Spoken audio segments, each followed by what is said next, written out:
18 ఏళ్ళు వస్తున్నప్పుడు నాన్న సిగరెట్ కాల్చొద్దురా, లేదా బాగా చదువుకోరా, రాత్రిపూట ఇడ్లీకి ఇంటికి రారా, ఇలాంటివన్నీ చెప్పినప్పుడు మా నాన్న ఏంటి బాగా నసదొబ్బుతున్నాడు, చేదస్తాం అనుకుంటాను, మా నాన్నకి సరిగ్గా తెలియదు అనుకుంటా బతకటం, అందుకని ఇలా అయిపోయాడు అనుకుంటాడు. వీడికి ఒక 20 ఏళ్ళు 25 ఏళ్ళు వచ్చి ఒక అమ్మాయిని పెళ్లి చేసుకున్న తర్వాత ఒక ఫ్లాట్ రెంట్కి తీసుకోవటం, ఉద్యోగం చేయటం, నెలాఖరికి వచ్చేసరికి అప్పులు చేయాల్సి రావటం, బిల్స్ కట్టాల్సి రావటం, ఇలాంటప్పుడు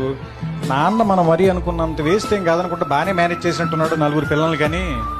మనకి దీనమ్మ ఇంకా ఒక్కడిని కూడా కనకుండానే ఇంత కష్టంగా ఉంది మనకి అనిపిస్తుంది.